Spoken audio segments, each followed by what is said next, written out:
Bueno, buenas tardes a todos. Buenas tardes a Marcelo, nuestro conferencista de lujo, que va a cerrar esta primera parte de las jornadas, de las terceras jornadas salteñas de literatura infantil y juvenil, organizadas en conjunto por la Cátedra de Literatura Infantil y Juvenil de la Universidad Nacional de Salta, el Plan Provincial de Lectura y Lecturarte Salta, a quien pertenezco, espacio de promoción de la lectura y la literatura infantil y juvenil. Marcelo viene desde Buenos Aires, así que para nosotros es un orgullo que esté acá acompañándonos y dar el cierre con una ponencia muy interesante que esperamos ustedes disfruten, aprovechen y anoten las preguntas que quieran hacer o las hacen desde allí abajo después, pero seguramente esto va a generar algunas preguntas en ustedes o reflexiones. Primero lo voy a presentar al doctor Marcelo Bianchi Bustos. Es doctor en Literatura Comparada, vicepresidente de la Academia de Literatura Infantil y Juvenil de la Argentina y director del Departamento de Literatura Infantil y Juvenil del Instituto Literario y Cultural Hispánico. Es profesor del Instituto Superior del Profesorado de Educación Inicial y de la Diplomatura del IJ en la Universidad del Norte Santo Tomás de Aquino. Fue jurado de tesis doctorales, también lo sigue siendo, investigador y autor de más de 300 publicaciones académicas. Se dan cuenta que con más de 300 publicaciones, artículos, libros, ensayos, sería imposible nombrarlos a todos, y el currículum que él mandó es muy cortito porque la verdad que tiene una trayectoria en el campo de la literatura infantil y juvenil muy rica y que vamos a aprovechar ahora en esta charla que se llama Recuperación de autores fundantes de nuestra literatura argentina. Un tema sumamente interesante para traer a la memoria, para traer acá a muchos autores olvidados, capaz que algunos de ustedes ni los conocen, pero que son los que dieron pusieron el granito de arena para que la literatura infantil en la Argentina siga creciendo. Así que yo no voy a hablar más, le voy a dar la palabra al doctor Marcelo Bianchi Bustos. Bueno, muchas gracias, Belén. Gracias por la invitación, por la posibilidad de estar acá. Gracias a ustedes en este día feriado a las 3 de la tarde por acompañarnos, lo cual no es fácil. Entonces, ya digo, ese agradecimiento vale doble porque el esfuerzo vale doble, reitero, de estar acá. Y gracias, bueno, con María Belén y con muchas de las colegas de Lecturarte compartimos un mismo espacio, que es el espacio de la academia, y muchas de estas cosas las ponemos en discusión porque yo lo que voy a proponer es una mirada histórica de la literatura infantil. Una mirada histórica que creo que es necesaria realmente. Y hoy a la mañana participé como asistente de una excelente mesa donde hubo 3 ponencias, de las cuales 2 de las ponencias proponían precisamente recuperar parte de la historia. De autores fundantes de Santiago del Estero y de Salta. Entonces, vamos con una misma línea, aunque tal vez con algunos no nos conozcamos. Y la idea es poner algunas cosas a disposición de ustedes para pensarlas juntos. Pensé en esta imagen para comenzar. Una imagen que me pareció interesante y con un agregado, la frase original diría, esto matará a aquello. En realidad no es una frase mía, es una frase de Víctor Hugo, Nuestra Señora de París, precisamente, tiene que ver con un diálogo muy interesante que se produce entre 2 personajes, y estos 2 personajes discuten en el significado profundo que puede llegar a tener la imprenta, esta imprenta de Gutenberg, y cómo esto jugaba en contra de estos vitrós, estas historias narradas, presentadas en los vidrios de las catedrales góticas. por momentos en la obra dice, bueno, el libro matará el edificio. El edificio no solo en realidad vinculado con esta cuestión material, sino el edificio vinculado con la memoria. La cuestión tal vez fue abordada, ¿no?, por Humberto Eco en sus Apocalípticos e Integrados, que bueno, los que vienen del ámbito de las letras lo hemos leído, disfrutado, y precisamente yo lo que vengo a decir es, la perspectiva mía, que no es una perspectiva única y no soy la única persona que trabaja en torno a la idea de historizar, en ningún momento le quita la importancia y el protagonismo a grandes autores de la literatura infantil que escribieron a partir de la década del 60. Por supuesto que no. ¿Por qué digo esto y por qué lo aclaro? Hay una serie de autores, fíjense los nombres, hay lugares que nadie los va a discutir. Fíjense, puse a la gran María Elena, puse tapas, puse fotos, pero intentando representar acá, a muchos grandes de nuestra literatura. Aparece ahí El vuelo del sapo de Gustavo Roldán, aparece la gran Graciela Montes, Beatriz Ferro, un personaje que amo de la literatura infantil y lo que es su poética para los niños. Graciela Cabal, acá con miedo, pero con Silvia Schuger, Elsa Bornemann, mi ilustradora favorita, una gran amiga Nora Gil, Laura de Betach, y muchos más que no los puse, algunos porque me olvidé, otros porque no entraba en el Power y otros porque no me gustan, pero que tienen un lugar obviamente dentro de esta literatura infantil. Pero, ¿qué pasa? El mercado, o tal vez ellos, si están vivos, solo se pueden hacer campaña, solo pueden vender su obra, las editoriales se encargan de hacerlo. En cambio, esos otros que hoy intento recuperar eso de los que quiero hablar muy brevemente, están fuera del canon literario. Y acá es donde viene el trabajo de las personas que nos dedicamos a investigar en torno a la historia de la literatura infantil.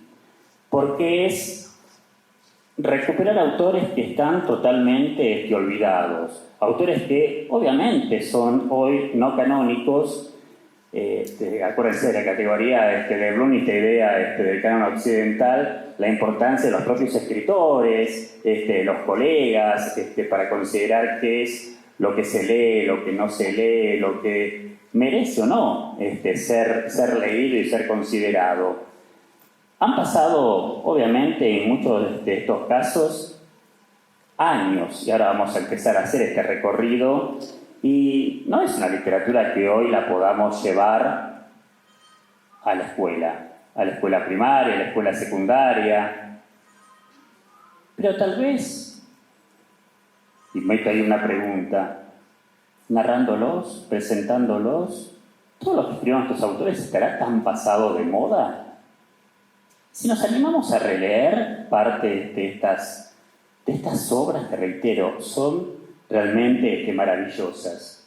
Entonces, la relación entre esta primera imagen de esto no matará aquello, esto tiene que ver con que este lugar que ya tienen asignado estos grandes de la literatura infantil no se los quita nadie. Y sabemos lo que tenemos, experiencia de aula, que vos llevas a cualquiera de estos autores a una escuela primaria, a un jardín de infantes, y los chicos se van a enganchar y se van a motivar. Es un éxito asegurado. Entonces, vamos a ver otros autores que desconocemos, que en algún momento significaron también un boom. ¿Y yo qué vengo a proponerles? Entonces, acá hay una cuestión, no propongo ser pesado de cuestiones epistemológicas y tampoco lo voy a profundizar mucho ahora, pero esta necesidad de mirar el pasado. Hay una vieja discusión que en realidad se da en toda la literatura acerca de, cómo hacer historia de la literatura y si la historia de la literatura es importante o no. Muchos nos educamos de repente en la escuela secundaria y en nuestra formación de grado, en la carrera de letras, con la perspectiva de la historia de la literatura. Hoy, en algunos lugares, esto está totalmente dejado de lado. Ya digo, desde los propagandistas rusos, se ha discutido mucho acerca de si es importante o no historizar.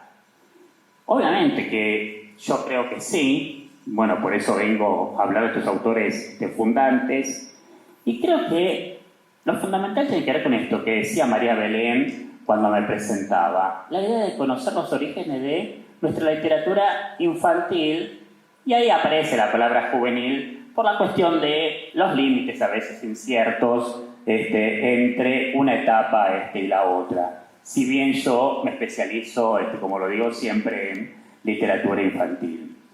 La idea es, y que lo que yo le voy a proponer ahora rápidamente, ver este legado de estos autores que nos precedieron. Leer, tal vez, o releer su obra. Acaba de entrar la franja etaria, y tal vez para los que tenemos algunos añitos más, muchos de sus autores pudieron haber formado parte de nuestras lecturas infantiles.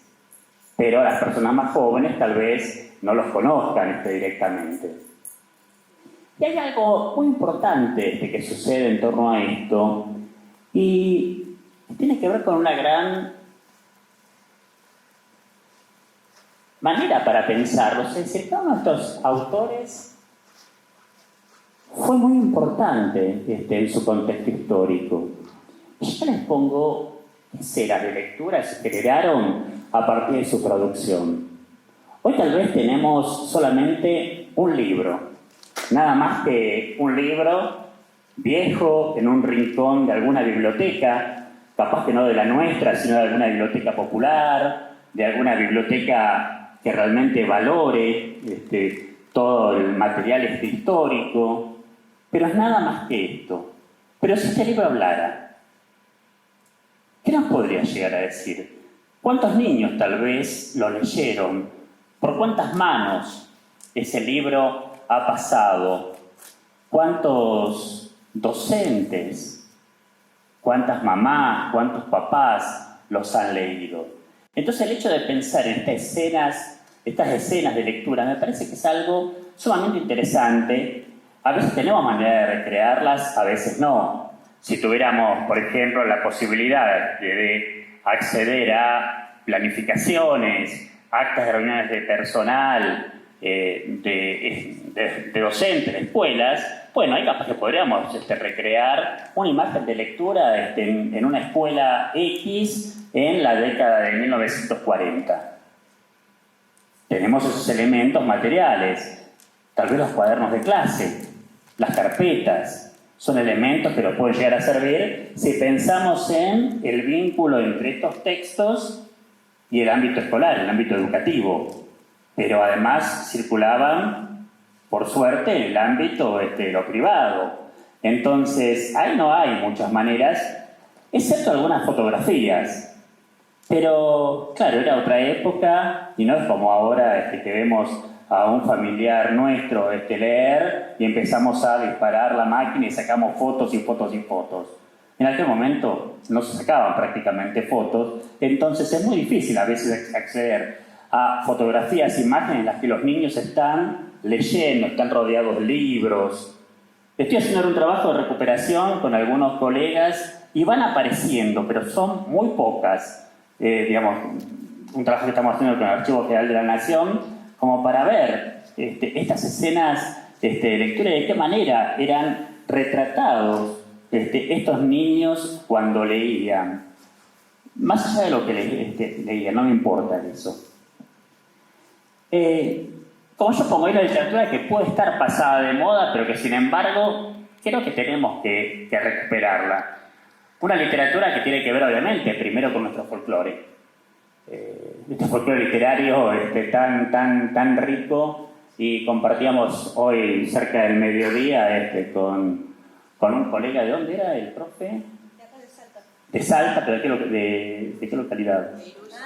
De Iruya, que está por allá. Y de repente comenzó a recitar y después cantar unas coplas. Entonces, la riqueza de nuestro folclore, que es algo que tiene que estar presente en cada una de nuestras planificaciones. Fíjense, me imagino que en las suyas como salteños guarda un lugar importante el folclore, porque saben que en planificaciones de nivel terciario, en el profesorado en el que yo trabajo, sí lo guarda.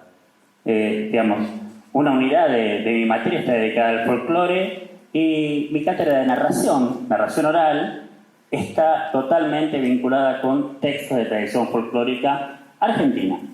Entonces, más allá de que poner la palabra argentina, el folclore es complejo por los límites y por los vínculos al ser un producto de tradición oral, pero fíjense, digamos, yo que resido en Buenos Aires y que tal vez en un entorno totalmente urbano, ¿cómo valoro desde mi propuesta el folclore? Es que imagino que ustedes también lo deben hacer desde sus cátedras, los que son docentes, los que son maestros, trabajando con los niños, los que son profesores en la escuela secundaria. Y yo lo ponía acá simplemente, ¿cómo podemos olvidar hoy el trabajo y los aportes? Acá simplemente puse algunas personas, pero que fueron grandes de la investigación del folclore.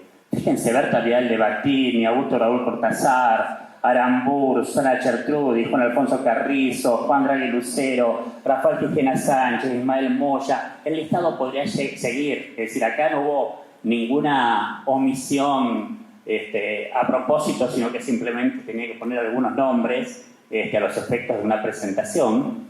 Y puse algunos de los que cuando me di vuelta, mientras estaba armando el Power, que los tenía atrás en la biblioteca de mi casa. Pero obviamente si hubiera levantado tal vez mi cabeza, podría haber visto a muchos más que forman parte de esto y que tendrían que ser nombres que hoy de alguna manera tendríamos que conocer y tendrían que formar parte de nuestras planificaciones, en las referencias bibliográficas, ¿no? Estamos usando tal compilación, es decir, ellos fueron grandes investigadores, compiladores, que dieron su vida realmente a la investigación en torno al folclore. En un momento donde tal vez no había nada y comenzaron a transitar un camino. Hoy, en el ámbito del folclore se los critica mucho de repente de la manera que tenían de recoger la información, de recopilar los datos. Bueno, sí, tal vez metodológicamente, desde la mirada de hoy, hicieron algunas cosas mal, pero en ese momento lo hicieron, que es lo realmente valioso. Entonces, no podemos, obviamente, ignorar este folclore, pero lo que me importa es esta literatura de autor, como para mencionar algunos autores. Y fíjense a dónde vengo. Me voy al siglo XIX y comienzo tal vez con recuerdos de provincia, con libros que hoy, digamos, ¿es un libro para niños? No, obviamente, acá no hay muchas maneras tal vez de discutir y un niño actual no leería recuerdos de provincia. Tal vez los niños que fuimos algunos de nosotros, de los que estamos acá, sí lo hemos leído cuando éramos niños y formaba parte de nuestras lecturas por placer o tal vez nuestras lecturas impuestas desde el ámbito escolar. Pero estas imágenes, ¿no? De Doña Paula, de la higuera, imágenes míticas que siguen estando en la cabeza de muchos de nosotros. Pero acá, ya digo, con Sarmiento, que lo tomamos como un antecedente, no tenemos un libro propiamente dicho para la niñez. Pero es el caso contrario a lo que sucede con el otro libro que está acá, Los cuentos de Eduarda Mansilla. Acá sí, ya ingresamos al ámbito de esta literatura infantil, una literatura tan maravillosa. Ustedes saben que la primera edición de los cuentos de Eduarda, de la Eduarda como se la conoce, llevó un prólogo de Sarmiento. Y en este prólogo, Sarmiento, que era un gran lector, te puede simpatizar o no, pero era un gran hombre de la cultura, él decía, esta obra que tengo el honor de prologar está a la altura de los mejores cuentistas para niños de estos tiempos. Entonces, él menciona de repente a Andersen, menciona algunas obras favoritas de la literatura universal, y él dice, está igual al mismo nivel o tal vez arriba. ¿Saben por qué, dice Sarmiento? Porque Eduardo Mansilla le está hablando a través de su obra a los niños reales, a los niños que conocemos, a los niños de 1870, en el que aparece la obra genial y que, reitero, es una obra pionera de nuestra literatura. Una obra que lamentablemente no es releída hoy por investigadores. Es muy poca la producción que hay en torno a Eduarda. Ya lo vamos a ver con otras escritoras más que voy a ir mencionando. O por ejemplo, mi querida Ada Elflein. ¿Han leído algo de Ada Elflein alguno? ¿Se acuerda? ¿Hay algún sí por ahí de María Luisa? Digamos, que hemos compartido algunas lecturas en algún momento. Y Ada Elflein, fíjense, es una figura que cobró en los últimos años una cierta notoriedad porque aparece una serie de publicaciones en torno a ella y a su vida. Ada vivió a fines del siglo XIX, comienzos del siglo XX, y tuvo una particularidad de una maestra que amaba escribir, que había aprendido por el oficio varios idiomas, francés, alemán, italiano, inglés, y así se acercó y ofreció sus servicios como secretaria al general Bartolomé Mitre. Y Bartolomé Mitre la tomó como secretaria y trabajaba para él.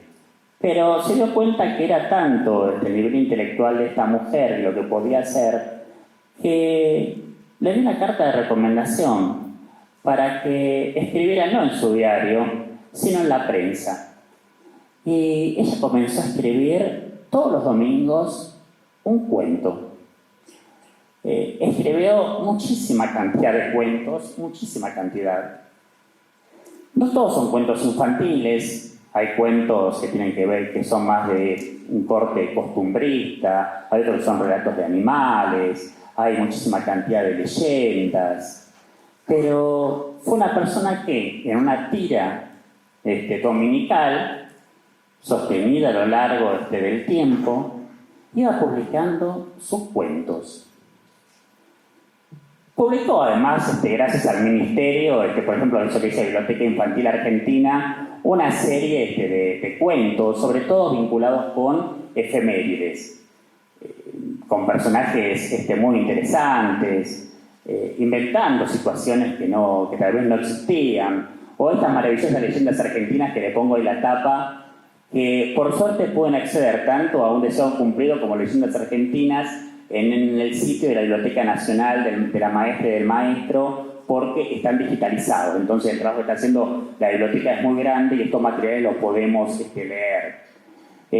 Yo le decía, hace poco cobró notoriedad porque apareció una publicación, un libro que es muy interesante, pero ingresa tal vez a temas íntimos de la vida de Ada Elflein, temas vinculados con la sexualidad de Ada Elflein, en torno a una compañera de viaje que tuvo en un recorrido por la Patagonia, pero no hace un análisis de la obra. En realidad, digamos, a mi profesión de investigador, lo que menos me interesa es conocer una escena íntima de una persona, excepto que esto haya impactado de alguna manera en la obra, pero no es el caso. Lo que me importa es ver realmente cómo una mujer a comienzos del siglo XX, donde la mujer tenía todos los espacios vedados, cerrados, y no podía hacer nada, comienza a escribir. Le publicaban una tira dominical con firma, porque salen firmados por ella. Es decir, porque puede salir algo en un diario, pero tal vez aparece como una contribución anónima.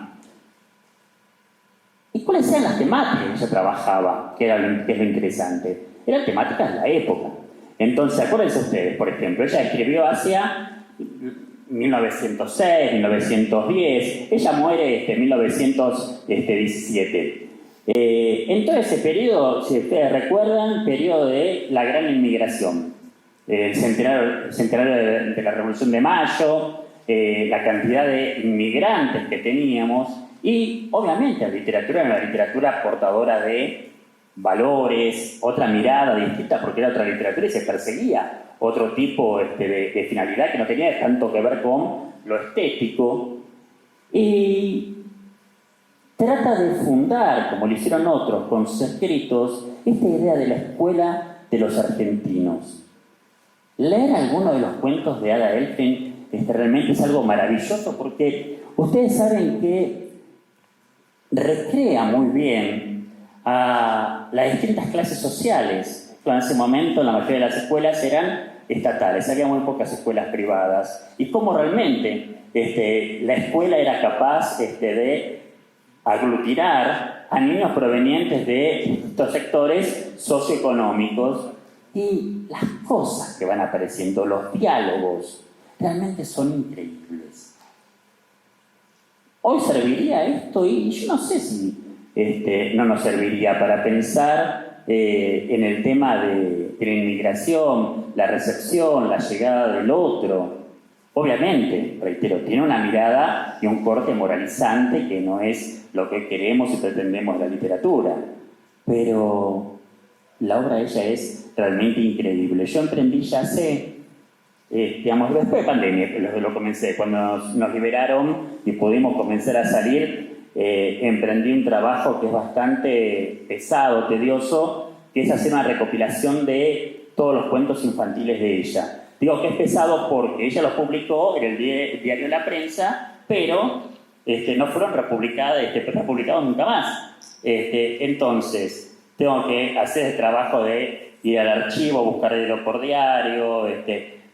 Hay mecanismos ahora para no tipear, así que es una ventaja que tenemos en estos momentos para investigar y hacer una recopilación. Estoy aproximadamente en la mitad de la obra ya. Espero que para unos 6-7 meses poder concluirla y poder editar, obviamente, un libro que esté al alcance de todos, porque acá no hay un interés económico, porque es una obra libre de derechos de autor y por lo tanto tiene que estar, más allá de que es un trabajo mío, al alcance de cada uno de las personas que estén interesados en los cuentos de Ada.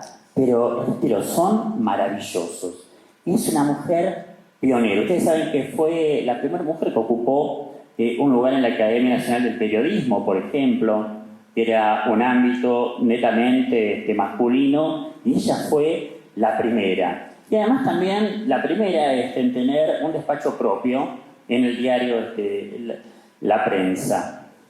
Porque tenía su oficina como para que pudiera escribir y pensar ahí. Porque como yo les decía que ella manejaba distintas lenguas, esto le posibilitaba también hacer algunas traducciones y tenían, ya digo, hay un gran baluarte.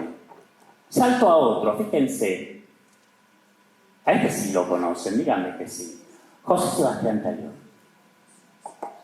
La Torre de Nuremberg.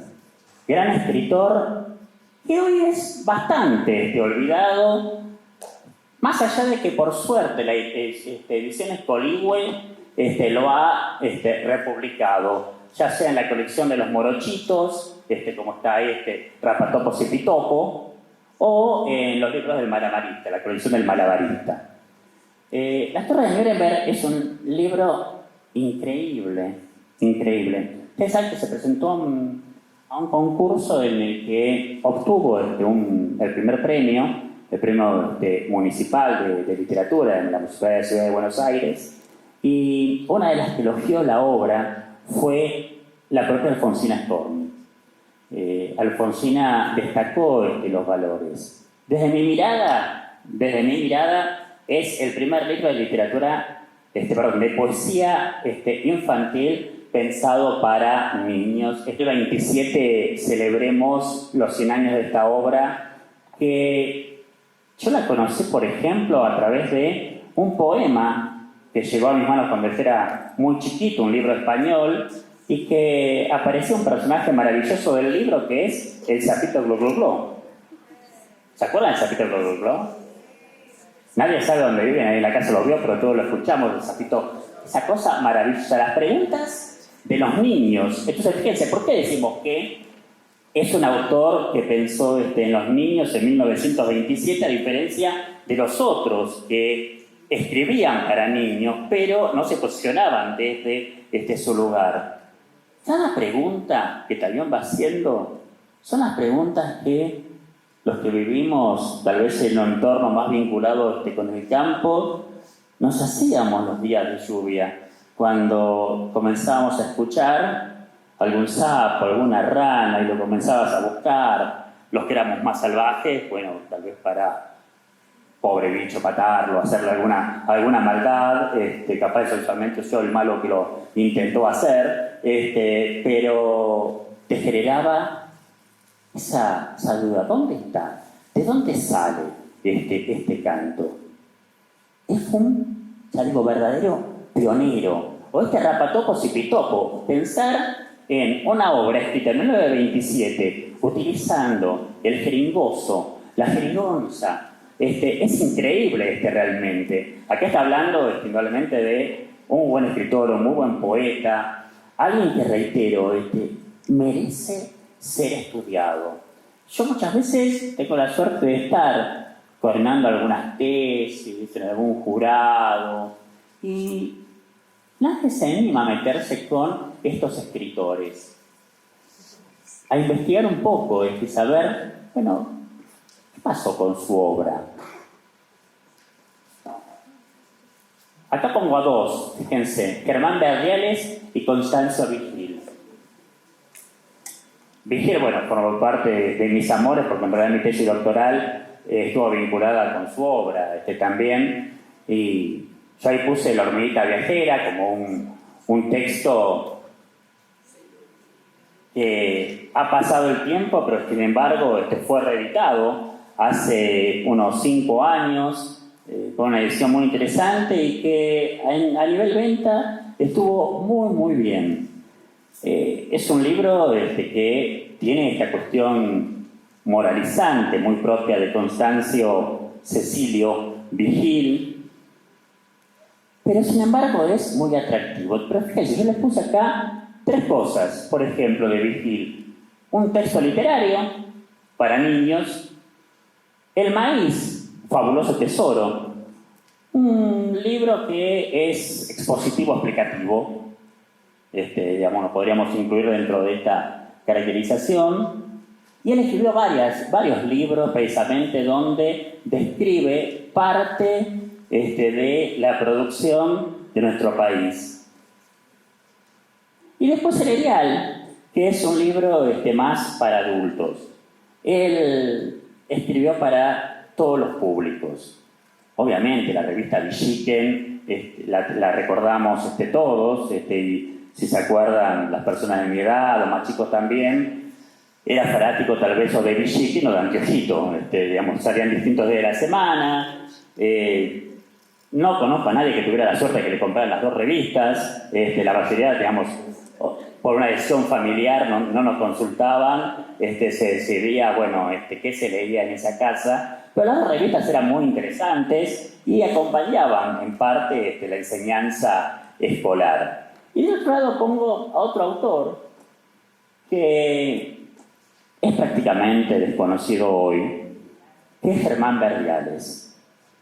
Si ustedes buscan en la biblioteca del maestro, en el repositorio digital, y ponen Germán Verdiales, le van a aparecer 100 títulos.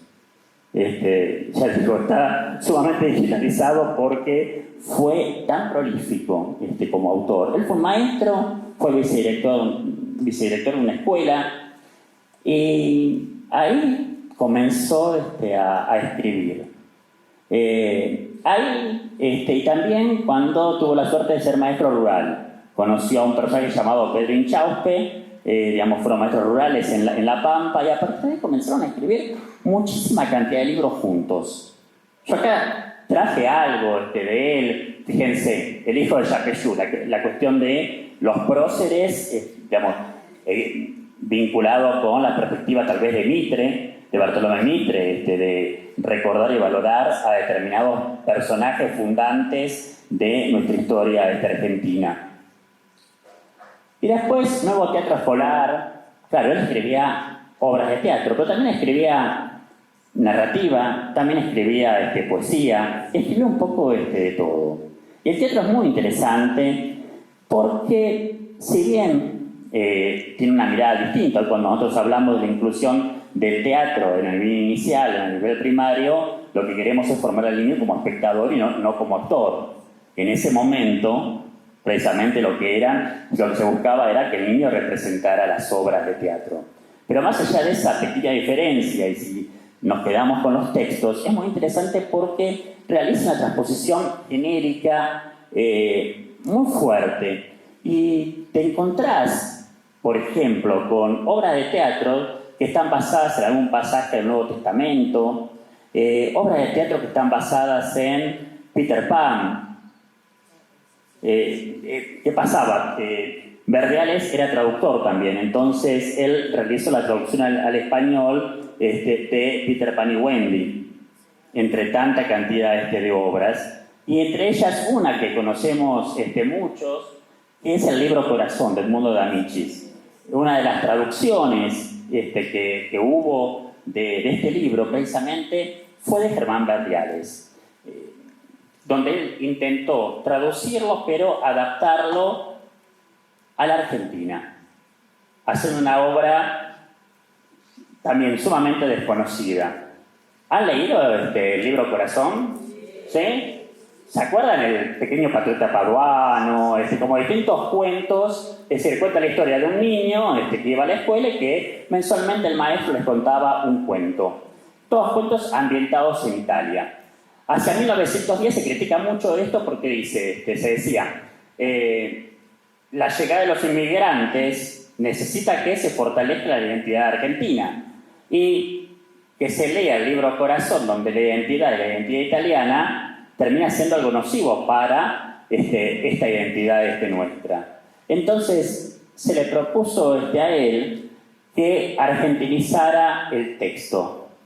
Entonces la versión de Verdiales transcurren los cuentos en Rosario, en Córdoba, en Salta, en distintos lugares de nuestra Argentina. Entonces es muy interesante y además el calendario escolar en el original comienza en octubre, en cambio acá las clases arrancan en marzo. Entonces parecen pavadas, pero hablan de la genialidad de alguien que hizo un trabajo que, reitero, hoy puede ser muy criticado, pero que tuvo que ver con una idea de poder dar a conocer igual el libro y que no se lo terminara prohibiendo desde el Ministerio de Educación. Los versos para la escuela no saben lo que son, los cuentos para niños, es genial. Si hay alguien que sea maestra, yo les propongo, lean los cuentos de él, lean los poemas de él y les aseguro que van a encontrar muchísimo para trabajar hoy en el aula, en la sala con los chicos. Para la gente de secundaria, obras como El hijo de Yapeyú es realmente monumental. Reitero, hasta es complicado de encontrarlas, están digitalizadas, pero no las encontrás excepto por Mercado Libre o algo de eso. Además les pongo, me interesa siempre la perspectiva comparada. Tengo que ir cerrando yo. Sí, me quedan 10 minutos. Sí, fíjense, yo siempre digo, tenemos que recuperar la historia, pero la historia no puede estar separada. Yo no puedo tomar a un escritor o una obra y descontextualizarla. Digamos, tiene que ver con los vicios del derecho de doctorado en literatura comparada, pero yo necesito la perspectiva comparativa siempre. Para ver qué pasaba, porque muchas veces de una perspectiva hasta de Foucault se pierden las nociones del autor y el autor termina no siendo uno, sino que el autor termina siendo el producto de una época. No habla, el escritor muchas veces no escribe desde ese yo, sino que escribe desde un nosotros que incorpora la mirada de todos los escritores que escribieron contemporáneamente. Fíjense ustedes, como para cerrar simplemente con esta idea.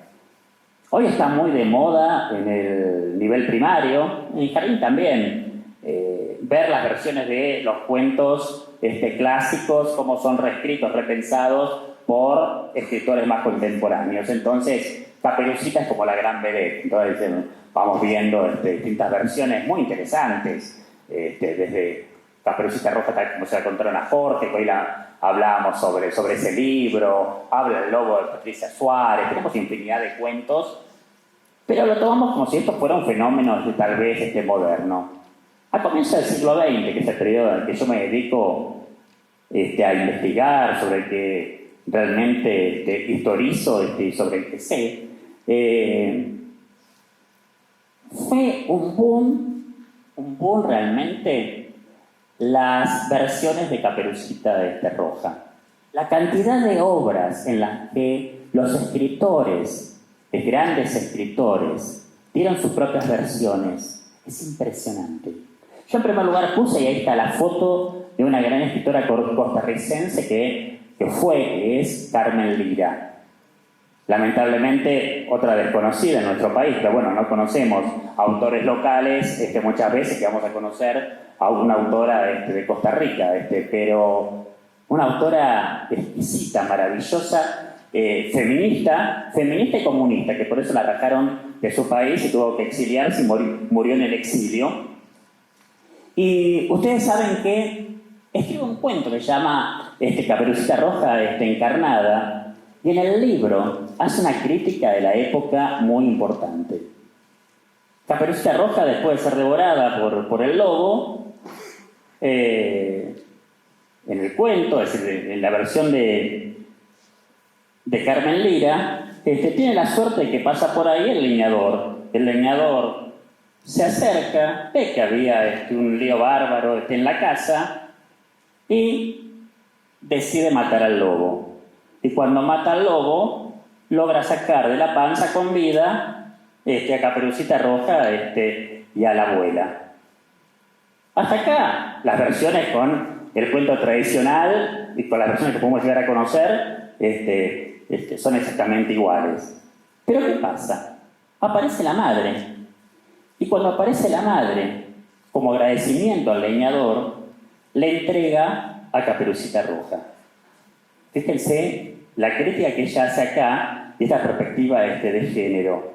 La poca importancia que podía tener la decisión de una mujer, y se la entrega como un premio, como el agradecimiento por haberle salvado la vida. Y concluye Carmen Lira diciendo: la salvó de un lobo, pero se la entrega a otro para que la devore. Obviamente, por estas razones, más el hecho de ser, mujer, por pelear por la igualdad de clases sociales y demás, termina siendo expulsada de su país natal. Hoy, por suerte, es una benemérita de la República, la denominación que se le da, es alguien muy valorado. Pero imagínense, entonces, en este comienzo del siglo XX, esta mujer escribiendo esto. O Gabriela Mistral, ahí yo le puse la tapa de una Caperucita Roja que escribe, que es muy interesante, bastante fiel al original, pero lleva un texto poético. El propio Germán Berliales, que se los mencioné antes, también escribió Talión. Talión escribe una obra divertísima para los chicos. Vieron que a los nenes les gusta mucho lo escatológico. Entonces, en la versión de Talión, ¿qué es lo que hacen para salvar a la abuelita y a Caperucita? Le dan un laxante al lobo. Entonces, obviamente, sabemos lo que esto le genera y logran salir con vida las dos mujeres.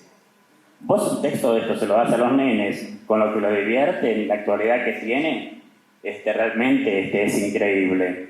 El gran Monteiro Lobato, el padre de la literatura infantil del Brasil, otro grande, olvidado en el Brasil también, alguien que no es recordado y no es releído hoy en el Brasil y que en Argentina a veces es desconocido, también lo reescribe. O Federico García Lorca, hasta el propio Lorca escribió una obra sobre Caperucita Roja maravillosa, que saben que los que somos de letra hemos leído, disfrutado o sufrido la comedia de Dante. Y bueno, La obra de García Lorca, que se basa en Caperucita, es una especie de Divina Comedia, maravillosa, pero ahí Caperucita es llevada hasta un lugar determinado, pasando todo este camino de reconversión, hasta llegar a ver a la Virgen María, en lugar de ser la Beatrice, bueno, acá quiere ver a la Virgen María, y es llevada por San Francisco, por Francisco de Asís, ¿no? Es increíble el libro.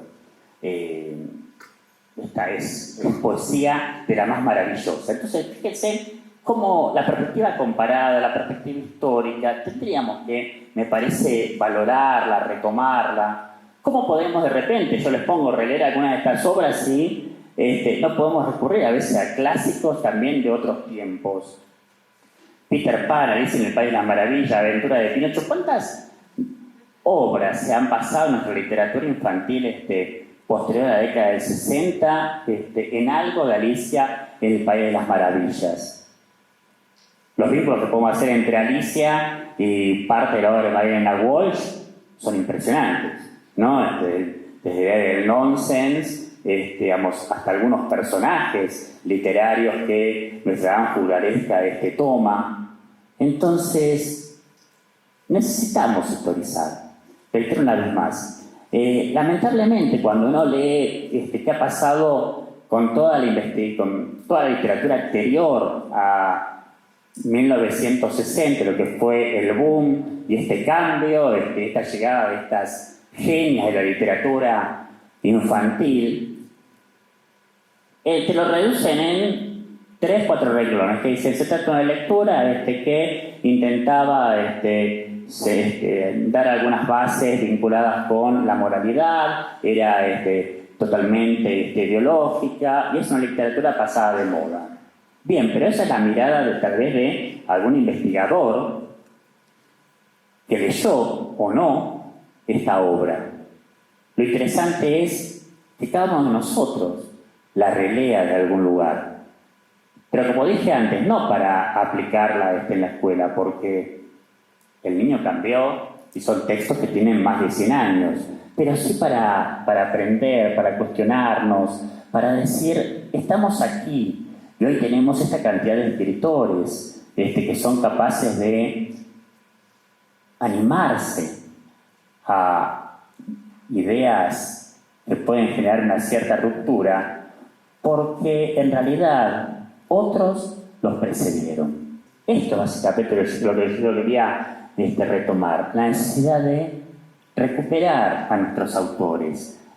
Reitero, esto no significa que no pensemos en el hoy, esto significa que no pensemos en el niño real en el que vemos todos los días y con el que convivimos, al que educamos, pero la perspectiva histórica debe estar presente, porque de esa manera creo que podemos llegar a valorar mucho más nuestra actualidad y nuestra producción. Así que bueno, simplemente esto, les agradezco el momento. Si quieren me pueden seguir, Marcelo Lig, es mi Facebook, o mi nombre y apellido completo es mi mail, como para hacer algún contacto, si les interesa algún material, se los puedo enviar, porque por suerte, ya digo, he tenido la posibilidad de investigar a lo largo de, ya van 10 años que voy investigando este periodo 1900-1950, y es mucho material que puedo recopilar, así que si alguien tiene que hacer algún trabajo de investigación, me pongo a su disposición para lo que necesiten. Así que bueno, gracias por este ratito, gracias Belén por acompañarme.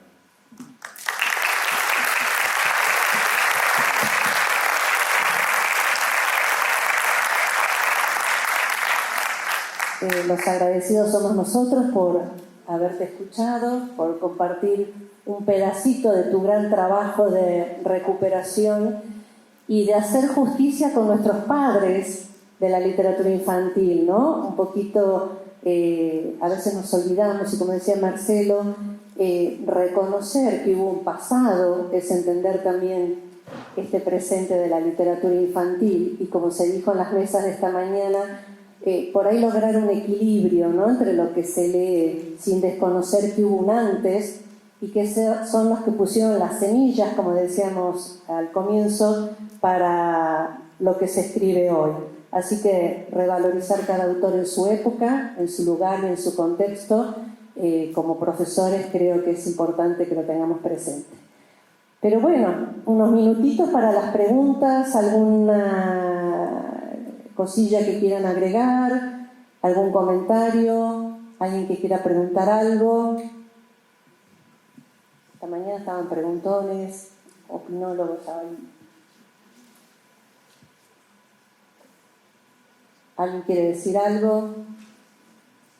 Marcelo está a disposición. Además, gracias por tu generosidad de ofrecer el material y demás. Sí, pues, a ver, me parece que tiene que ver con algo muy sencillo. El saber tiene que ser de todos, no puede haber ahí egoísmo y sobre todo, como yo decía antes, estoy trabajando con obras que son de circulación pública. Lo que pasa tal vez por estar en Buenos Aires tengo más acceso a veces a algunos materiales que los de otras provincias no tienen. Entonces por eso es que los vivo ofreciendo como para que aquellos que quieran investigar, para que lo puedan llegar a utilizar, porque bueno, de esa manera, ya digo, pueden leer por primera vez cosas y maravillarse de la misma manera que me maravillé yo.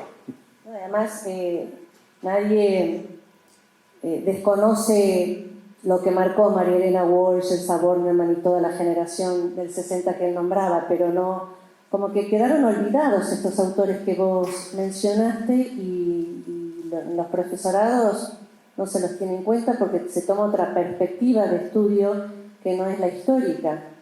Claro, totalmente. En los profesorados no aparece.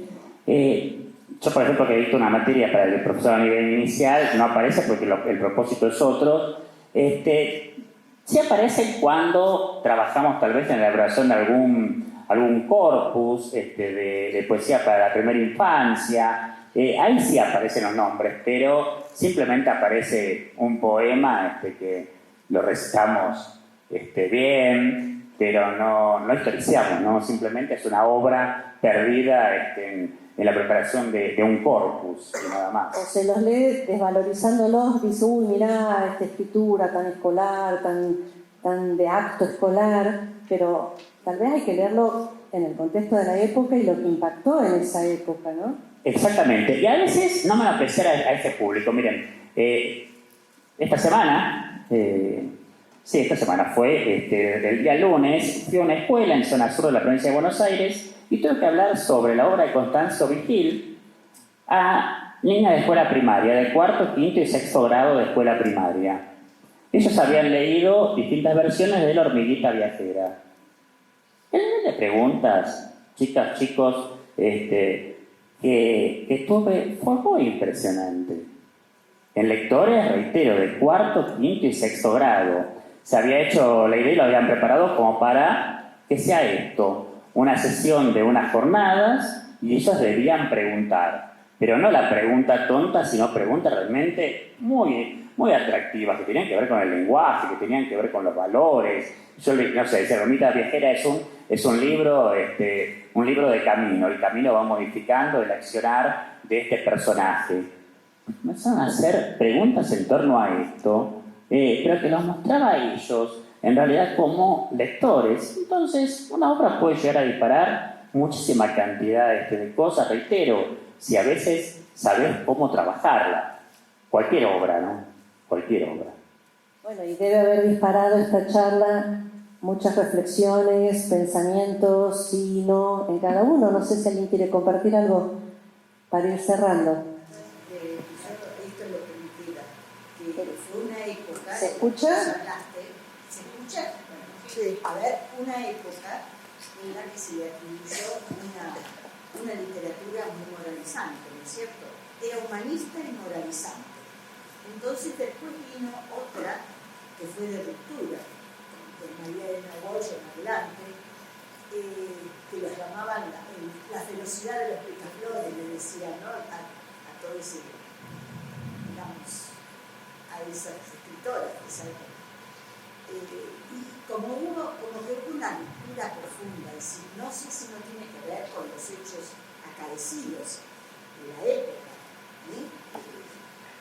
Con la cuestión de la democracia, que después vino pero anterior, con el proceso militar. Ahí hubo una ruptura cultural muy grande. Entonces, yo siento que es como que la literatura no nombra la cultura. Desde la literatura no se nombra la cultura, pero todos son procesos culturales.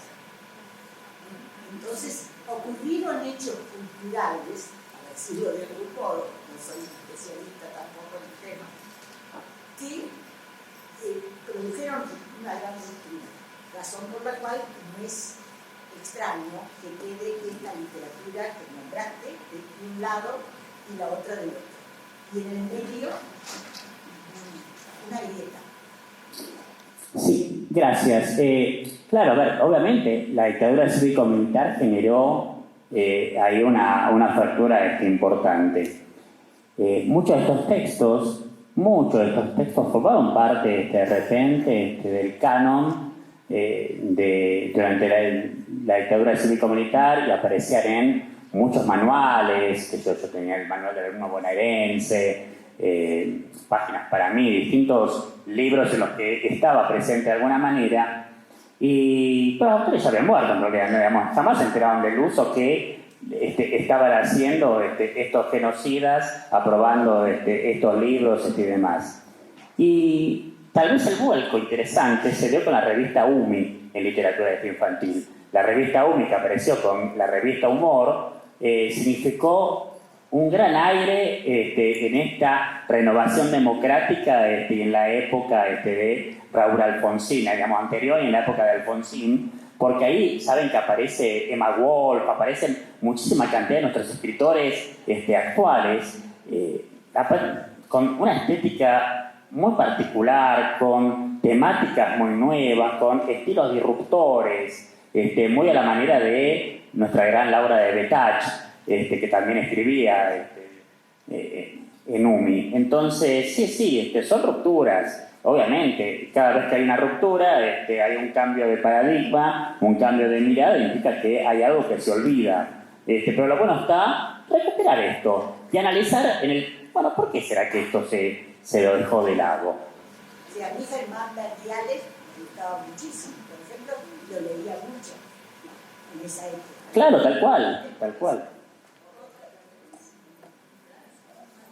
Bien, ¿alguien más quiere agregar algo para ir cerrando? Porque si estamos en hora, vamos a agradecer una vez más a Marcelo con un aplauso para despedirlo de Salta, de haber venido, el esfuerzo de haber venido hasta acá a compartir con nosotros estas jornadas salteñas. No, gracias a ustedes, a la Cátedra de Literatura Infantil y Juvenil, con todo el trabajo que hace, a Patricia, que estaba por acá, como yo siempre estoy viniendo y organizando cosas, a todo su equipo, y a mis colegas de Lecturarte también por esta invitación y el acompañamiento, y a ustedes por estar. Así que lean, espero algún correo con lo que necesiten, estoy a su disposición realmente. Así que gracias. Gracias.